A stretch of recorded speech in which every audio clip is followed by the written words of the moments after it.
Shalom saudaraku yang dikasihi oleh Tuhan Yesus Kristus. Kita jumpa lagi di dalam kasih Tuhan Yesus yang terus dinyatakan dalam kehidupan kita sampai detik ini. Yang selalu menjadi doa dan harapan saya.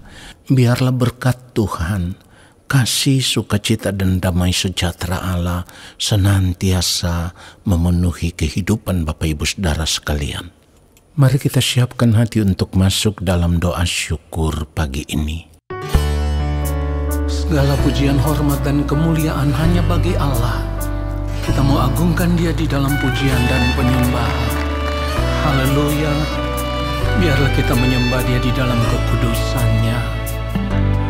Ku datang Tuhan di hadirat-Mu, membawa korban pujian bagi-Mu, pujian bagi-Mu. Engkau yang layak, Engkau yang layak. Terima pujian penyembahan. Engkaulah Allah yang maha tinggi, yang maha tinggi. Tiada Allah yang sama seperti diri-Mu, yang sama seperti diri-Mu, yang berkuasa. Allah yang hidup, Allah yang hidup. Mari katakan di dalam Yesus, di dalam Yesus. Ku menyembah-Mu, ku menyembah-Mu. Engkau pulihkan, Engkau pulihkan. Amin, haleluya. Dan selamatkan, dan selamatkanku. Engkau yang layak, Engkau yang layak. Terima pujian penyembahan. Engkaulah Allah. Katakan yang maha tinggi, yang maha tinggi. Tiada Allah yang sama seperti diri-Mu, yang berkuasa. Allah yang hidup, Allah yang hidup. Nyanyikan anugerah terindah dalam hidupku, anugerah terindah dalam hidupku. Engkau selamatkanku, Engkau selamatkanku. Amin, haleluya. Ku mau jadi sama seperti melakukan kehendak-Mu, melakukan kehendak-Mu. Ketika kita berkata kita percaya kepada Allah, maka kita harus hidup hanya untuk melakukan kehendak-Nya, mengenakan pikiran dan perasaan Kristus di dalam hidup ini. Katakan Engkau yang layak, Engkau yang layak. Terima pujian penyembahan. Engkaulah Allah, Engkaulah Allah yang maha tinggi, yang maha tinggi. Yes. Tiada Allah yang sama seperti diri-Mu, yang sama seperti diri-Mu, yang berkuasa. Allah yang hidup, Allah yang hidup. Dia Allah yang hidup, Allah yang hidup. Haleluya. Allah yang hidup, Allah yang hidup. Katakan sungguh-sungguh Allah yang hidup, Allah yang hidup. Hanya Engkau yang ditinggikan ya Allah, hanya Engkau yang dimuliakan.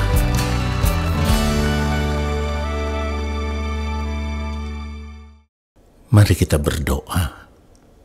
Allah Bapa yang Maha Kudus, saat ini kami semua anak-anak-Mu ada di hadirat-Mu ya Bapa.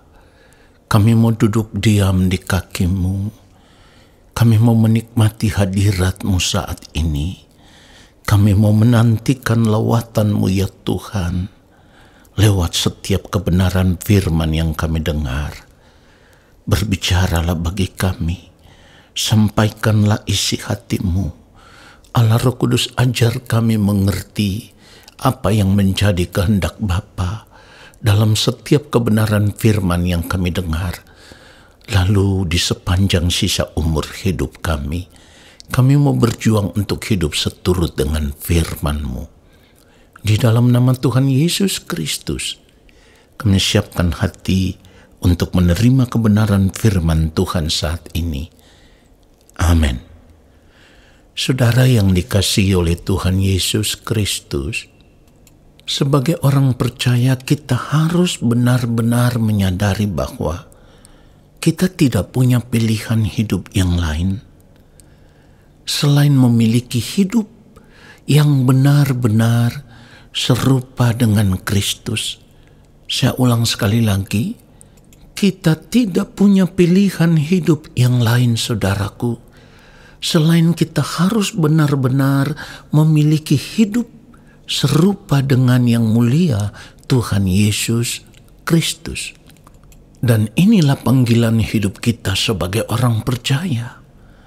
Oleh sebab itu, saat ini tidak ada cara lain untuk mencapai kesempurnaan hidup, keserupaan dengan yang mulia Tuhan Yesus Kristus. Hanya ada satu pilihan, kita harus berubah. Kita harus berubah.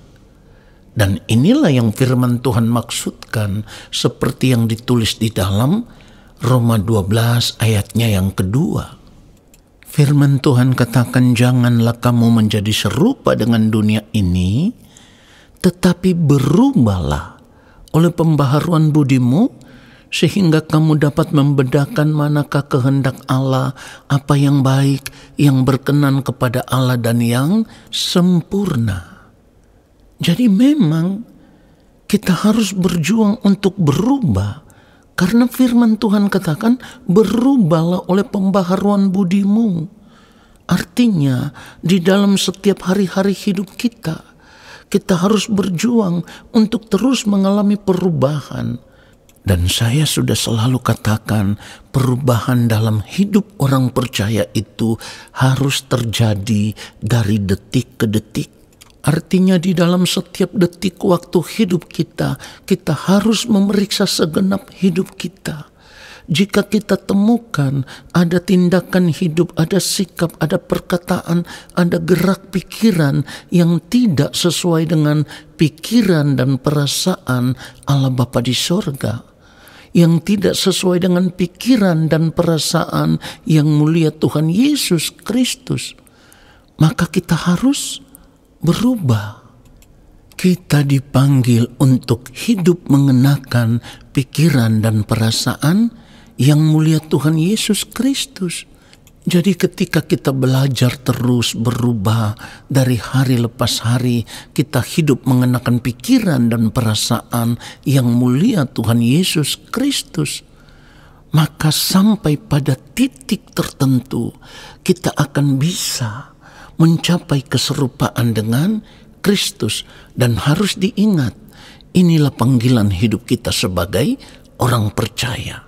Saudaraku, firman Tuhan katakan di dalam Filipi 2, kalau kita membaca ayatnya yang kelima, dikatakan, hendaklah kamu dalam hidupmu bersama menaruh pikiran dan perasaan yang terdapat juga dalam Kristus Yesus. Jadi setiap saat kita harus hidup mengenakan pikiran Kristus. Pertanyaannya sekarang adalah, mengapa kita diwajibkan hidup mengenakan pikiran dan perasaan Kristus? Saudara perhatikan ini. Kalau kita tidak hidup mengenakan pikiran dan perasaan Kristus, maka di dalam kehidupan kita, apapun yang kita lakukan, ya, di dalam perkataan, di dalam sikap, di dalam gerak pikiran, tindakan dan perbuatan kita, yang kita lakukan kalau tidak sesuai dengan pikiran dan perasaan yang mulia Tuhan Yesus Kristus, maka dapat dipastikan kehidupan kita tidak berkenan di hadapan Allah Bapa di sorga. Kenapa tidak berkenan, saudaraku? Karena kalau kita bercermin pada hidupnya Kristus, semua yang dilakukan oleh yang mulia Tuhan Yesus Kristus ketika masih hidup di dunia ini dalam keadaannya sebagai manusia, semua yang dilakukannya seperti yang Bapa di sorga kehendaki atau sesuai dengan pikiran dan perasaan Allah Bapa di sorga. Itulah kenapa kita dituntut sebagai orang percaya memiliki hidup yang benar-benar sama seperti Kristus, atau seperti yang firman Tuhan katakan, kita wajib hidup sama seperti Kristus telah hidup. Cara hidup yang sama seperti Kristus itu tidak memiliki tujuan yang lain, saudaraku. Hanya ada satu tujuan, supaya pada akhirnya kehidupan kita dipandang berkenan di hadapan Allah Bapa di sorga.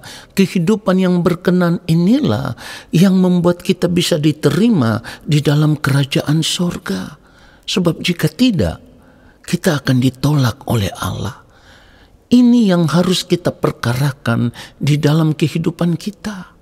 Kita tidak boleh bangga kita sudah menjadi aktivis di gereja, atau kita sudah menjadi seorang pendeta. Kita tidak boleh bangga hanya karena kita rajin ke gereja, atau karena kita sudah melayani Tuhan, lalu kita merasa bahwa itu semua sudah membuat kehidupan kita berkenan di hadapan Allah. Belum, saudaraku, belum. Kehidupan yang berkenan di hadapan Allah itu adalah kehidupan yang benar-benar serupa dengan Kristus. Oleh sebab itu kita harus memperkarakan akan hal ini dengan serius. Rajin ke gereja itu bukan jaminan kita bisa diterima di dalam kerajaan sorga. Menjadi aktivis di gereja, menjadi pendeta sekalipun atau majelis gereja, apapun tugas dan tanggung jawab yang diberikan kepada kita di dalam pelayanan di gereja, itu tidak menjadi jaminan kita bisa diterima di dalam kerajaan sorga. Satu-satunya jaminan kita bisa diterima di dalam kerajaan sorga adalah kita memiliki hidup yang sama seperti Kristus. Hidup yang benar-benar serupa dengan Kristus. Hidup hanya melakukan kehendak Allah Bapa di sorga dalam setiap hari-hari hidup kita. Saudara perhatikan itu. Untuk mencapai kehidupan yang demikian, saudaraku, kita tidak punya pilihan yang lain. Kita hanya punya satu pilihan. Apa itu? Pilihannya adalah kita harus berubah. Sekali lagi saya katakan, pilihannya adalah kita harus berubah. Dan itulah yang firman Tuhan katakan. Firman Tuhan katakan kita harus berubah di dalam pembaharuan budi kita. Dan itu harus terjadi di sepanjang hari hidup kita. Kalau kita tidak berubah, jangan sampai pada akhirnya kita akan menyesal karena kita bisa saja ditolak oleh Allah Bapa di sorga ketika hidup kita tidak ditemukan serupa dengan Kristus. Ketika hidup kita tidak ditemukan berkenan di hadapan Allah Bapa di sorga. Kita bisa ditolak, saudaraku. Dan selalu saya katakan, keadaan ini sangat mengerikan. Oleh karenanya, jangan sia-siakan kesempatan hidup kita saat ini. Kita harus mempergunakan kesempatan hidup yang ada sekarang untuk terus merubah diri. Kita harus berjuang, saudaraku. Kita harus melakukan akan hal ini semaksimal mungkin. Ya, kenapa ini harus kita lakukan? Karena dengan perjuangan kita untuk mencapai keserupaan dengan Yesus, itulah yang akan membuat kita bisa terhindar dari api kekal. Sekali lagi, perjuangan kita untuk mencapai keserupaan dengan Yesus, itulah yang akan membuat kita bisa terhindar dari api kekal. Atau itulah yang akan membuat kita bisa tetap diterima di dalam kerajaan sorga, supaya kita tidak terpisah dari Allah Bapa di sorga. Lalu caranya bagaimana? Tidak ada cara yang lain selain kita harus bersedia memohon belas kasihan Roh Kudus, memegang tangan kita, menuntun kita dan membimbing kita, memimpin kita ke dalam seluruh kebenaran. Lalu kita memiliki komitmen hidup yang baru. Kita tidak akan berbuat dosa lagi. Kita berjuang untuk tidak berbuat salah lagi. Apapun bentuknya, kita tidak mau berbuat dosa lagi. Kita tidak mencemari lagi kehidupan kita dengan cara hidup dunia yang mengotori pikiran, perasaan kita, mengotori sikap, perkataan, perbuatan kita, yang membuat kehidupan kita bisa menjadi tidak berkenan di hadapan Allah Bapa di sorga. Kita mau menjaga hati kita, pikiran kita ada di dalam kekudusan Tuhan, ada di dalam kesucian Tuhan, hidup di dalam kebenaran dari hari lepas hari, supaya pada akhirnya setiap gerak hidup kita boleh menyukakan, menyenangkan hati Allah Bapa di sorga. Ini yang harus kita lakukan. Saudaraku, kita harus benar-benar menghayati betapa Bapa di sorga begitu mengasihi kita. Betapa Allah Bapa di sorga begitu menyayangi kita. Dan itu bisa dibuktikan, saudaraku. Karena kalau kita mau membaca kebenaran firman Tuhan seperti yang ditulis di dalam 2 Petrus 3, kita bisa melihat betapa Allah begitu mengasihi kita. 2 Petrus 3 ayat 9 dikatakan, Tuhan tidak lalai menepati janjinya, sekalipun ada orang yang menganggapnya sebagai kelalaian. Perhatikan ini, saudaraku. Tetapi ia sabar terhadap kamu, karena ia menghendaki supaya jangan ada yang binasa, melainkan supaya semua orang berbalik dan bertobat. Berbalik dan bertobat artinya kita harus meninggalkan cara hidup kita yang lama, lalu kita berubah, mengenakan kehidupan yang baru, yaitu hidupnya Kristus. Pertanyaannya adalah, saudara mau atau tidak? Kalau tidak mau, Tuhan tidak memaksa, tetapi jangan menyesal kalau sampai menutup mata, saudara akan ditolak oleh Tuhan karena tidak ditemukan berkenan di hadapannya. Biarlah kebenaran firman Tuhan ini menyadarkan kita semua dan memberkati kita semua. Amin. Mari kita berdoa, saudaraku. Bapa yang mulia, terima kasih. Kami sungguh disadarkan oleh kebenaran firman-Mu. Dan saat ini, kami mau memiliki komitmen hidup yang baru. Di sisa waktu hidup kami yang masih ada, yang Tuhan berikan kepada kami mau berjuang untuk hidup benar, hidup kudus, hidup berkenan di hadapan-Mu, supaya kami bisa ditemukan mencapai kehidupan yang serupa dengan yang mulia Tuhan Yesus Kristus. Terima kasih Bapa. Roh Kudus Tuhan, tolong kami supaya kami berjuang sampai di ujung nafas hidup kami yang terakhir, mencapai kesempurnaan hidup seperti yang Bapa kehendaki. Kami bersyukur untuk firman-Mu yang sudah memberkati kami. Saat ini kami mengangkat tangan di hadapan Bapa di sorga. Kami percaya Engkau akan menurunkan tangan dan memberkati kami. Turunlah atas kehidupan kami segala berkat kasih karunia daripada Allah Bapa di sorga. Rahmat cinta kasih yang berlimpah-limpah dari Gembala Agung yang mulia Tuhan Yesus Kristus, di dalam persekutuan yang manis dengan Roh Allah yang kudus, menyertai langkah hidup kami dan memberkati kami sekarang dan sampai selama-lamanya. Amin. Saudaraku, terima kasih sudah mengikuti doa syukur pagi ini. Sampai jumpa dalam doa syukur besok hari. Tuhan Yesus memberkati kita semua. Shalom.